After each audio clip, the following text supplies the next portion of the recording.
So good day, sir. Today I'm going to present the logic and critical thinking first hand out for the learning outcomes. After the discussion, you will be able to explain the relevance of philosophy, especially ethics, logic, and critical thinking to nursing practice. Differentiate between deductive and inductive reasoning and evaluate arguments for validity, soundness, and strength. Recognize logical fallacies and distinguish between arguments and non-arguments in healthcare contexts. Apply critical thinking and ethical reasoning in clinical decision making and patient care.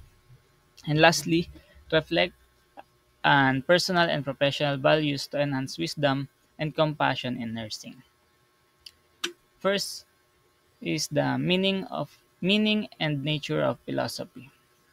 So what is philosophy? Philosophy originates from the Greek word philosophia, meaning love of wisdom that explores knowledge, values, that explores existence, knowledge, values, reason, mind, and language.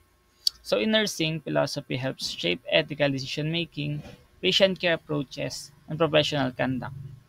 For example, is the nurses often question the nature of pain. Next is the feature of philosophy.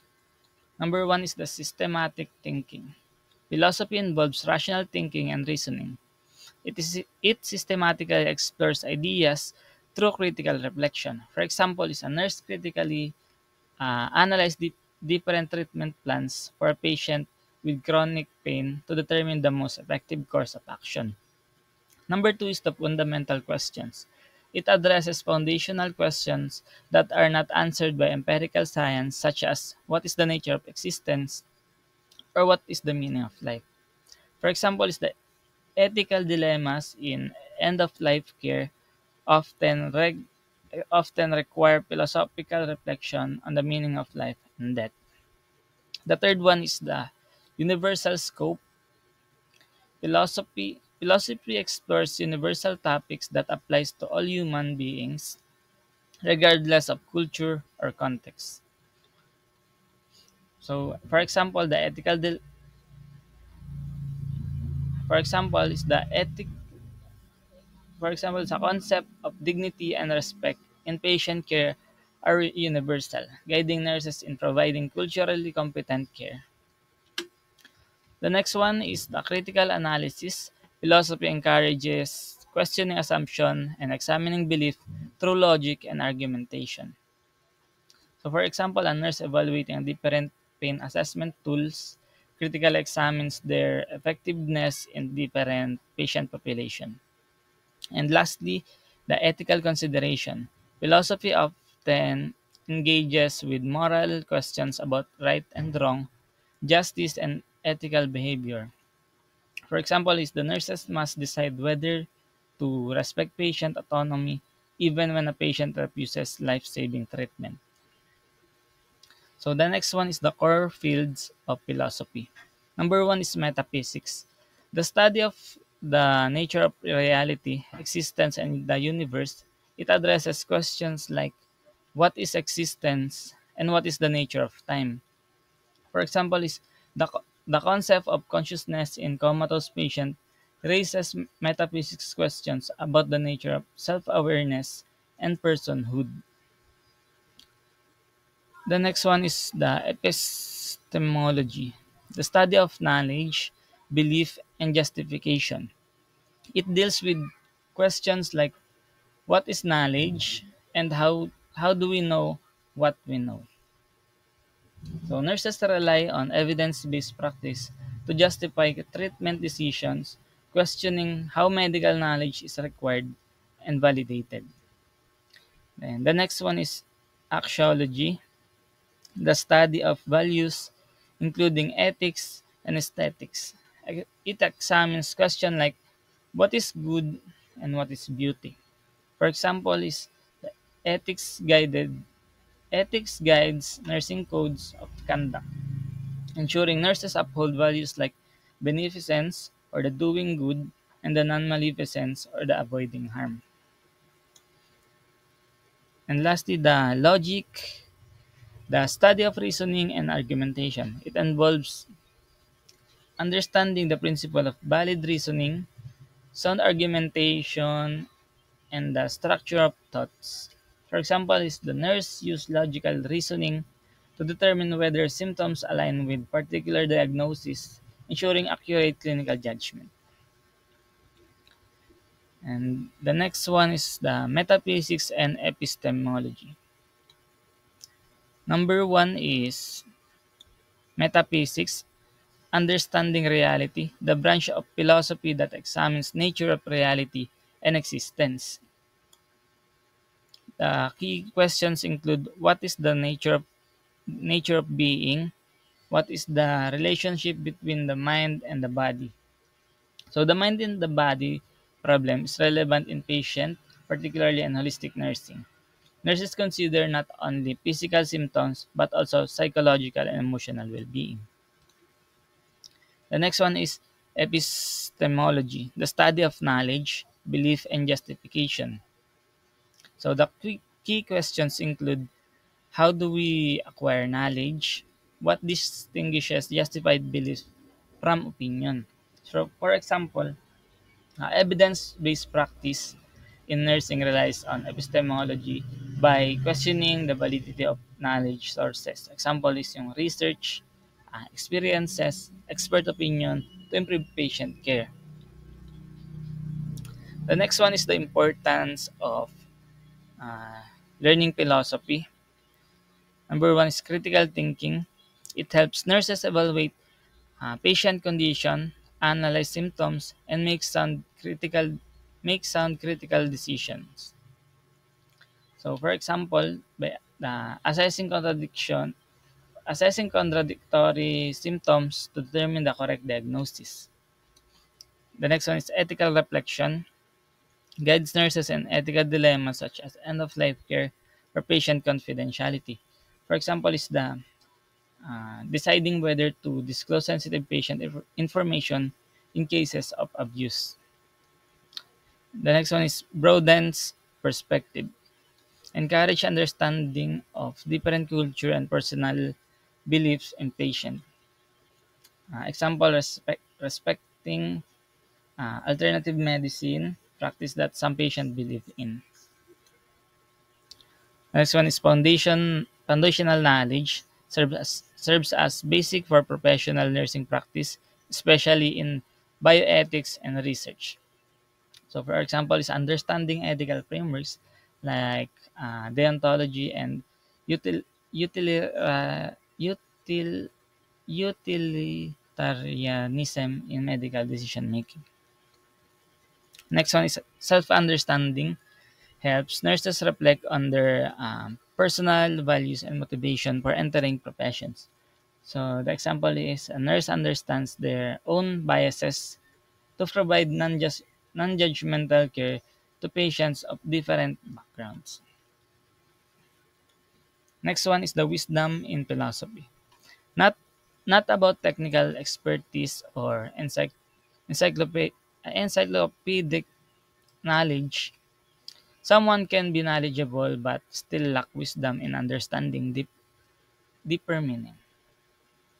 Wisdom is not about having vast technical knowledge, but about deep understanding and sound judgment. The next one is philosophy as the pursuit of wisdom. Develop of critical habits, continuous search for truth, and questioning the obvious. Next one is interrogating the obvious, going beyond the common understanding and exploring what other accept without questions. The next one is creative engagement with the phenomenal world, speculating about things accepted without doubt. Next is the role of questioning in philosophy. First is the raise, First is raising the right question is central philosophy. It both beginning and essential element of philosophical inquiry.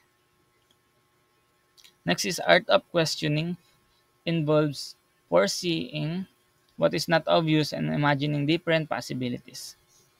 Next is Vincent Barr's definition, philosophy is an active imaginative process of formulating process questions and resolving them by rigorous, persistent analysis. Next is philosophy as rational and critical enterprise. First is application of reason. Philosophy uses reason, analysis, comparison, and evaluate to answer fundamental questions. Next is critical side. Philosophy involves rational critique, analysis, clarification, and evaluation of answers to, to metaphysical, epistemological, and axiological questions. Next is constructive side. Philosophy seeks to formulate rationally defensible answers about reality values and truth. Next is philosophy as activity. Philos- Philosophizing is an activity, not a subject easily mastered in school. Great philosophers are not defined by their theories, but their ability to think critically, conceptualize, analyze, compare, evaluate, and understand.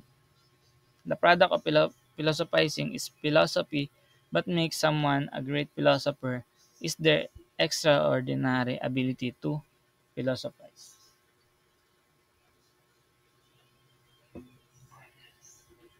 Next one is the ethics, moral philosophy.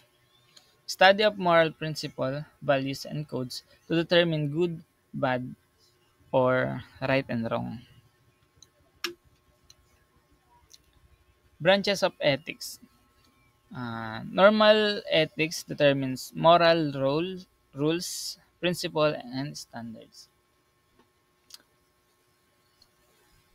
For example, is a nurse follows strict hospital policies even when it causes personal conflict. Example is yung administering a treatment despite religious objections. So the next one is the meta-ethics, studies the meaning of ethical terms and how moral statement can be verified. For example, is the debate over whether ethical decisions in patient care are based on emotions, universal truth, or societal norms. Next is the applied ethics, application of moral principle to specific issues. For example, is yung euthanasia, abortion, and confidentiality. Next is the aesthetics, a, stu- a study of beauty, art, enjoyment, and perception. In healthcare, aesthetics relate to the healing environment, patient comfort, and therapeutic art. For example, is hospital design, a well-designed, a well-designed, aesthetically pleasing hospital with nature light and soothing colors can improve patient recovery. Social political philosophy, study of beauty, art, hindi. Sa logic, the study of correction, reasoning, and argumentation, essential in evidence-based practice decision making, ethical reasoning in nursing, applied to emotion, promoting a treatment because it is heartwarming than scientifically effective. So for the basic concept of logic, first is understanding the arguments, a set of statements where some provide support or the premises for another conclusion. So sa premises, statement that provides reason or evidence. Conclusion, the main claim supported by and ay, premises, a statement that is supported by the premises. Next is indicator, words that signal premises, example because, since, for, and conclusion, for example is therefore, thus, or hence. So sa example premises 1, patient with high blood pressure, high blood sugar level are at risk for diabetes. Premise 2, Mr. Reyes has consistently high blood sugar levels. Conclusion, Mr. Reyes is at risk for diabetes. Next is recognizing arguments and non-arguments. So first is recognizing the argumentative passage. Argumentative passage contain reasoning with at least one premise supporting a conclusion.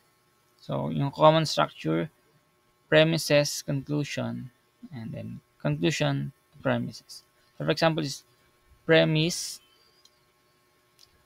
hand hygiene reduce the spread of infection. Sa conclusion, nurses should always wash their hands before and after patient care to reduce the spread of infection. Next is recognizing yun pa din, recognizing non-argumentative passage. Explanations, descriptions, and opinions that don't attempt to prove a claim. Not all statements are arguments. Some simply describe, report, or express opinions without proving a claim. Next is the type of arguments, deductive and inductive. So sa deductive arguments, if a premises are true, the conclusion must be true. Arguments where conclusion follow necessarily from the premises. Next is inductive arguments. Premises provide probabilistic support for the conclusion. Arguments where the conclusion is probable based on premises. The conclusion is likely but not guaranteed. Next is differentiating deductive and inductive arguments. Deductive conclusion is necessarily true. Sa inductive naman, conclusion is likely true but not guaranteed. For example is deductive argument, conclusion is necessarily true if premises are true. So, example is all nurses must pass the licensure exam. Maria is a nurse, therefore Maria must pass the licensure exam. So sa inductive naman, conclusion is probably true based on evidence. So for example, 80% of nurses report high job satisfaction. So Maria is a nurse, so she is likely satisfied with her job. Next is evaluating arguments. Sa evaluating deductive arguments, validity, truth, and soundness. Valid if premises are true, the conclusion must be true. Sa true, premises correspond to reality. And then sound, a validity argument with true premises. Evaluating inductive arguments, strength, truth, and cogency. Strong premises make the conclusion highly probable. Sa truth, premises are factually accurate. Cogent, a strong argument with true premises. Importance of arguments and critical thinking. Helps in evaluating beliefs and making rational decisions. Enhance clarity and coherence in discussions. Help in evaluating evidence-based practices. Enhance critical thinking and medical decision-making. Improve ethical reasoning in patient care. Ensures clarity and logic in communication among healthcare teams. So for the techniques of recognizing argumentative passage, at least one premise support a conclusion, clear logical structure where the conclusion follow the premises. Recognizing non-argumentative passage, explanation, descriptive without proof, opinion and belief without supporting premises, reports, factual statement without reasoning, commands, questions, and conditional statement. Some passages do not attempt to prove a claim and are therefore not arguments. This include the explanation that provides information but do not argue a point. For example, is the heart pump blood through the body, a fact but not an argument. Opinions and belief expresses views without reasoning. For example, is I believe nurses are the most hardworking professional. Uh, Personal opinion, no logical support. So for the report, presents fact without a making conclusion. So for example, in 2023, there were 10,000 reported cases of hospital-acquired infection. That is a fact, but no reasoning involved. Next is command, questions, and conditional statement. For example, is wash your hand before touching a patient. That's a direct but not an argument. Next is why is patient safety important? So that is a question but not a conclusion. If a nurse follow protocol, then patient risk decrease. That's a conditional statement but not a direct argument. Thank you po.